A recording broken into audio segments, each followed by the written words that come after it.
दोनों बाप बेटा ट्रैफिक जाम में फंसी कार में बैठे आपस में ही बहस कर रहे थे तो अचानक ही उनके सामने वाली वैन से धमाके वाले अंदाज में दरवाजा तोड़कर कोई उनकी कार पे हमला कर देता है। ये जो कार से निकले थे डर कर वापस कार में बैठ जाते हैं। हमला करने वाला कोई इंसान है या जानवर समझ नहीं आ रही। पाँव उसके किसी जानवर जैसे और उसके एक हाथ की जगह पैर था। पुलिस इस अजीब सी क्रिएचर को पकड़ कर ले जाती है और हमें पता चला है कि इस शहर में किसी बीमारी की वजह से इंसान जानवरों की शक्ल लेने लगे हैं। गवर्नमेंट इस बीमारी का इलाज ढूंढने में लगी है। फ्रांस्कियो जिसे हमने गाड़ी में देखा था उसकी वाइफ भी इसी बीमारी का शिकार थी जिसे हॉस्पिटल में एडमिट किया गया था। फ्रांस्कियो चाहता था कि वो अपनी वाइफ का खुद ख्याल रखे पर उसकी बिगड़ी कंडीशन की वजह से डॉक्टर उसे हॉस्पिटल में ही रहने का मशवरा देती है। वो उससे जब मिलने जाता है तो हमें उसकी शक्ल दिखाई जाती है जो बिल्कुल किसी जानवर से मिल रही थी। फ्रांस्कियो अपने बेटे को भी जब उसकी मॉम से मिलेगा कहता है तो वो जवाब देता है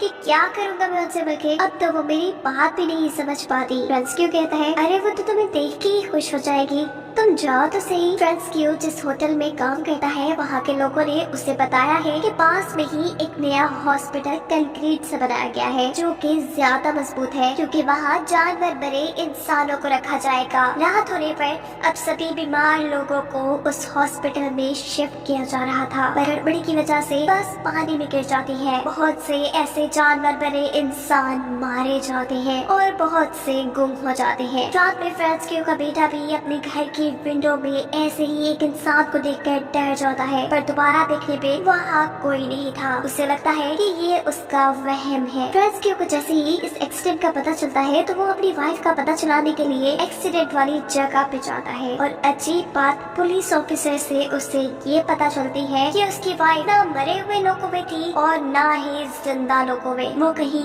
गुम हो गई थी। सीन कट होकर हमें फ्रांस्कियो के बेटे को स्कूल में बच्चों के साथ टग ऑफ वॉर खेलते दिखाया जाता है जिस अकेले ने ही अपनी हारती टीम को कुछ ही मिनट्स में जिता दिया था। यानी उसके अंदर बहुत ताकत आ गई थी, कैसे ये उसे भी नहीं मालूम था। इस सब में उसका नेल भी टूट चुका था, इसीलिए जब वो घर जा रहा होता है तो उसकी दोस्त उसे रोककर उसे फ्राइडे को होने वाली पार्टी के बारे में पूछती है जिसमें वो किसी वजह से नहीं जाना चाहता था। घर आकर वो नोटिस करता है कि उसकी रीढ़ की हड्डी बाहर निकल रही है। वो डर जाता है कि कहीं वो भी जानवर तो नहीं बन रहा।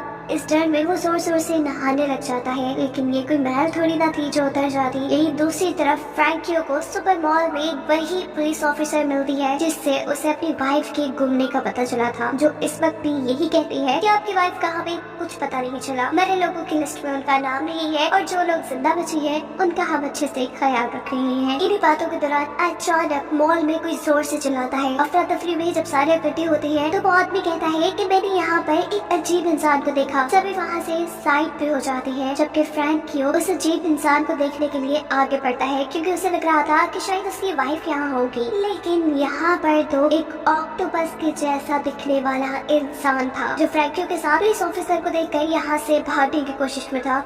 उसने अपने हाथ में आई कई चीजों को ऑफिसर की तरफ फेंका था लेकिन ऑफिसर भी काफी तेज थी और उन्होंने इस इंसान को पकड़ ही लिया था। उसके पकड़े जाने के बाद फ्रैंकियो को यहाँ पर एक छोटी लड़की भी दिखती है जो बिल्कुल एक बर्ड बन चुकी थी। मॉल से बाहर आने पर पुलिस ऑफिसर फ्रैंकियो से पूछती है कि आपने इतना सारा सामान किसके लिए खरीदा है। फ्रैंकियो बातें बनाते हुए कहता है कि कुछ नहीं, मैं सर कैफ देखते जा रहा हूँ, इस सामान की मुझे उस वक्त जरूरत पड़ेगी। हालांकि ये सामान उसने अपनी वाइफ को ढूंढने के लिए खरीदा था। उसे लगता था कि उस एक्सीडेंट के बाद उसकी वाइफ जंगल में खो गई है। उसने तो अपने और अपने बेटे के कपड़े भी जंगल में जगह जगह लटका दिए थे क्योंकि अब उसकी वाइफ की सूंघने की सेंस बहुत ज्यादा तेज हो चुकी थी। उसे लगता था कि इन कपड़ों को सूंघ कर उसकी वाइफ उस तक पहुंच जाएगी। अब क्योंकि गवर्नमेंट का ऑर्डर है कि ये लोग ऐसे बीमार इंसानों को घर पर नहीं रख सकते, पर फ्रैंकियो यही काम करना चाहता था। वो अपनी वाइफ की देखभाल खुद करना चाहता था और ऐसे में उसे सारे सामान की जरूरत पड़ती। घर आने पर वो अपने बेटे से कहता है कि आज मॉल में 2 जानवर बने इंसानों को देखा गया है और काफी सारे ऐसे इंसान हैं जो उस एक्सीडेंट के बाद गुम हो चुके हैं और मुझे लगता है कि तुम्हारी मॉम भी गुमी हुई है। तुम फिक्र ना करो, हम फ्राइडे को जाकर जंगल में उन्हें ढूंढ लाएंगे।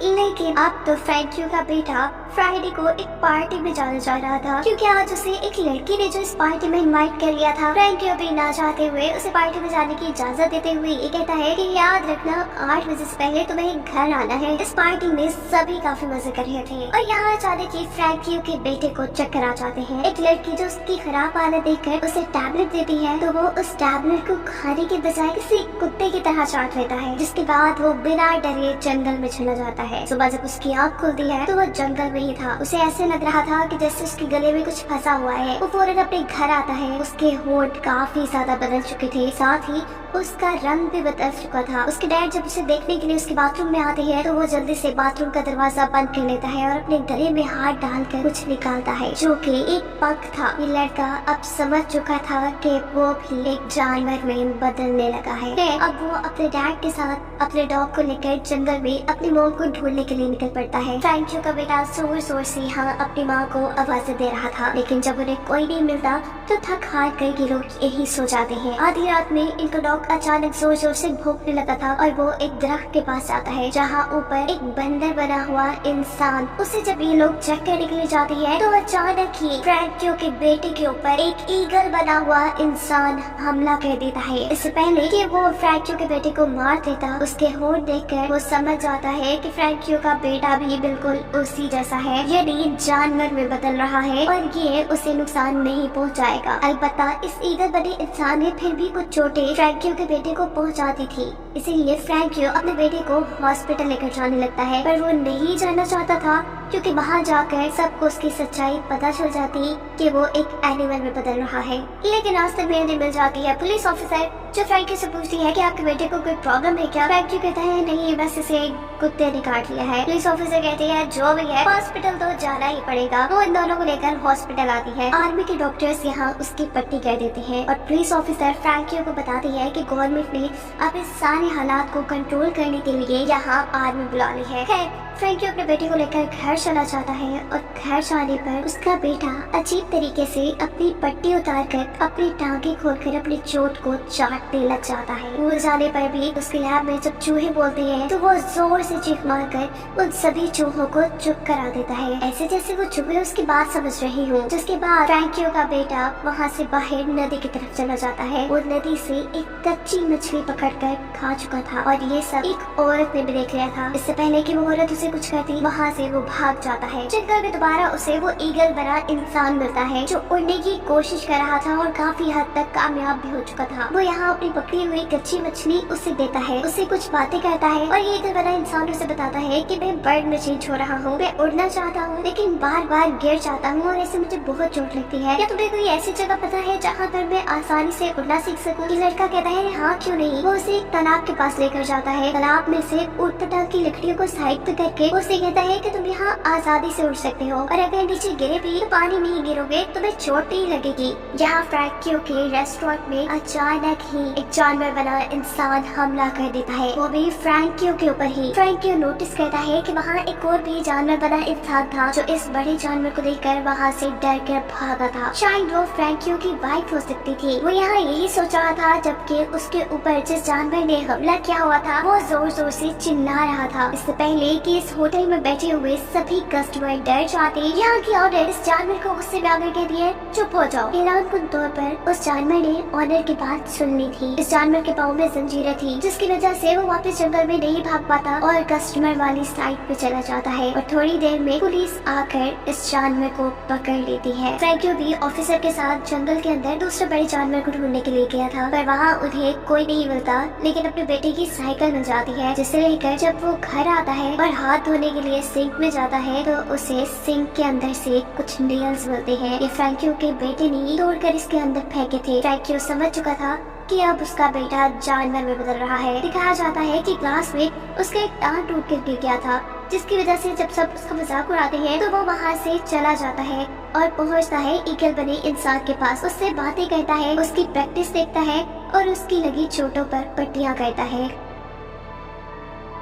हराने पर अब उसके डैड उसे कहते हैं मुझे अपने हाथ तो दिखाओ। फ्रैंकियो का बेटा उसे अपने हाथ जब नहीं दिखाता तो अब उसे ये कंफर्म हो चुका था कि उसका बेटा एनिमल बन रहा है। फ्रैंकियो का बेटा भी इसलिए वहाँ से भागता है, लेकिन फ्रैंकियो उसे पकड़ लेता है। वो अपने डैड से कह रहा था, प्लीज डैड मुझे छोड़ दे, मुझे ना पकड़े। पर उसके डैड कहते हैं, नहीं, मैं जानता हूँ तुम्हारे साथ क्या हो रहा है, तुम जानवर में बदल रहे हो, तुम जैसे भी बन जाओ, रहोगे तो मेरे बेटे ही ना। बस मुझे बताओ कि तुम्हारे अंदर क्या चेंजेस आ रही है, ताकि मैं पता चला सकूं कि तुम कौन से जानवर में बदल रहे हो। फ्रैंकियो का बेटा बताता है कि मुझे अब दूर दूर की आवाजें भी बहुत क्लियर सुनाई देती है, और वो मेरे अजीब नाखूनों का आना। फ्रैंकियो पूछता है कि क्या तुम्हारे दोस्तों को ये बात पता है, जिस पर वो जवाब देता है कि नहीं, किसी को भी नहीं पता। वो अब अपने डैड गिरी फ्रैंकियो से पूछ रहा था, क्या आप भी मुझे मॉम की तरह जंजीरों से बात कर रखेंगे। उसके डैड कुछ देर के लिए खामोश हो जाते हैं और फिर बोलते हैं, अभी तो नहीं, लेकिन आगे वक्त का पता नहीं है। अगले दिन फ्रैंकियो के रेस्टोरेंट में एक पार्टी थी। जब फ्रैंकियो का बेटा वहाँ आता है तो उसके नाखून काफी ज्यादा बड़े हुए थे। उसके डैड उसे डांटते हैं और कहते हैं कि तुमने ये नाखून क्यों नहीं काटे।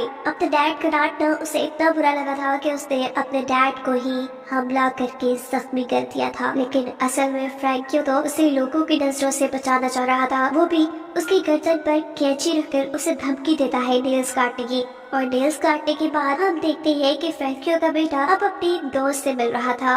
ये दोनों काफी करीब आते हैं। इस वक्त पर वो लड़की फ्रैंकियो के बेटे की रीढ़ की हड्डी को टच करती है और उससे कहती है कि मैं सब जानती हूँ तुम्हारे अंदर जो चेंजेस आ रहे हैं, लेकिन मुझे इससे फर्क नहीं पड़ता। यहाँ दूसरी तरफ इनकी क्लास फेलो को भी फ्रैंकियो के बेटे की सच्चाई पता चल चुकी थी। वो अब एक अजीब डिवाइस लेकर फ्रैंकियो के बेटे के सामने आता है, जिसकी आवाज इंसानों को तो कुछ नहीं कहती, पर जानवर उससे बहुत ज्यादा तंग हो जाते हैं। ये लड़का फ्रैंकियो के बेटे को बहुत तंग करता है और कहता है, मैं तो तुम्हारी सच्चाई काफी अरसे से जानता हूँ। फ्रैंकियो के बेटे से रहा नहीं जाता और वो गुस्से में एक जोरदार थप्पड़ उस लड़के के मुंह पे मार देता है। ऐसे ही उसके गाल पे निशान पड़ गए थे। इन सारी चीजों की वजह से सिचुएशन भी बिगड़ चुकी थी। पुलिस और आर्मी अब जंगल के अंदर उसे ढूंढने में लगे थे और यहाँ पर उसकी मदद करता है वही ईगल बना इंसान जिसकी उड़ने में उसने मदद की थी। वो उड़ाते हुए को यहाँ से एक जंगल में ले जाता है। पुलिस और आर्मी भी वहाँ पहुँचते हैं। फ्रैंकियो का बेटा अब यहाँ पानी से होते हुए नदी के दूसरी तरफ चला गया था, लेकिन कार्स तो पानी में नहीं चल सकती थी, इसीलिए आर्मी वाले उनके ऊपर शूट करते हैं और वो ईगल बना इंसान जो फ्रैंकियो के बेटे का दोस्त बन चुका था, इस हमले से वो मर जाता है। फ्रैंकियो का बेटा उसने इस जगह को जैसे अपना घर मान लिया था। वो यहाँ फल खाता है और नदी में नहाता है। जब वो बाहर निकलता है तो उसकी कमर पे अजीब से निशान थे, यानी उसकी बॉडी बहुत तेजी से बदल रही थी। फ्रैंकियो का बेटा अब चलते चलते जंगल के ऐसे हिस्से में पहुँचता है जहाँ बहुत से उसी जैसे जानवर बने इंसान थे और यही उसे उसकी मॉम भी मिलती है, जिसने उसे स्मेल करके पहचाना था। वो इंसानों की तरह बोल तो नहीं पा रही थी, लेकिन अपने बेटे को बार बार एक गार के अंदर भेज रही थी, ऐसे जैसे कह रही हो कि ये तुम्हारे लिए सेफ जगह है। एमिल नोटिस करता है कि कुछ इंसान सांप में बदले थे, कुछ बंदर में एक सुअर बन गया था और एक बच्चा गिरगिट। यहाँ सब बड़े शांति से रह रहे थे इससे पहले कि यहाँ मिलिट्री वाले स्मोक फायर करते। ऐसा करने से यहाँ हलचल मच जाती है। आर्मी वाले एक खास डिवाइस की मदद से यहाँ कुछ आवाजें निकालते हैं, ऐसी आवाजें जो जानवरों को काफी परेशान करती थी। ये आवाजें फ्रैंकियो के बेटे को भी काफी परेशान करती है और ऐसे वो भी मिलिट्री वालों के हाथों पकड़ा जाता है। लेकिन वो बच्ची जो गिरगिट बनी थी वो पेड़ के ऊपर अपने आप को छुपाकर इनसे बच जाती है। पुलिस अब फ्रैंकियो के बेटे को लेकर शहर में आ चुकी थी, जहाँ पर उसके डैड पुलिस वालों से मिलते हैं और उन्हें कहते हैं कि ये मेरा ही बेटा है जो रात में वैसे ही जंगल में चला गया था। फ्रैंकियो का बेटा क्योंकि अभी तक इंसानों की तरह दिख रहा था, इसीलिए पुलिस वालों को शक नहीं होता। वो उसे एक पेपर देते हैं साइन करने के लिए। फ्रैंकियो का बेटा जब उसके ऊपर साइन नहीं कर पाता तो गुस्से में वो रहता है और ऐसे पुलिस वालों को शक हो जाता है कि वो एक एनिमल में ट्रांसफॉर्म हो रहा है। वो उसे पकड़ने ही वाले थे, लेकिन यहाँ फ्रैंकियो पुलिस वालों को मारकर खुद उनके दिए पेपर पर साइन कर अपने बेटे को यहाँ से ले जाती है। जबकि वो ऑफिसर जिन्होंने मूवी के शुरू से ही फ्रैंकियो की मदद की थी, उन्हें अब पता लगता है कि कुछ तो गड़बड़ है, इसीलिए मिलिट्री अब उनका पीछा करने लग जाती है, जिसे देखकर फ्रैंकियो का बेटा घबरा जाता है और वो अपने डैड से पूछता है कि अगर इन लोगों ने पकड़कर मुझे हेल्थ सेंटर में बंद कर दिया तो क्या आप मेरे से मिलने आएंगे। फ्रैंक्यू कहता है ऐसा हो ही नहीं सकता कि ये तुम्हें पकड़ पाए, मैं हूँ ना तुम्हारे साथ। यहाँ फ्रैंक्यू का बेटा उसे ये भी बताता है कि मैंने जंगल में मॉब को देखा। फ्रैंक्यू को भी ये सुनकर अच्छा लगता है। वो तेजी से अब अपनी गाड़ी को जंगल के बिल्कुल दरमियान में छोड़ देता है और अपने बेटे से कहता है जाओ तुम इस जंगल में आजाद रहना, तुम यही खुश रहोगे। बिना वक्त जाया किए फ्रैंक्यू का बेटा वहाँ से भाग चुका था। फ्रैंक्यू की आंखों में आंसू थे, खुशी के आंसू, क्योंकि उसने अपने बेटे को उनके ऊपर होने वाले गवर्नमेंट के टॉर्चर से बचा लिया था। और इसी सब के साथ एक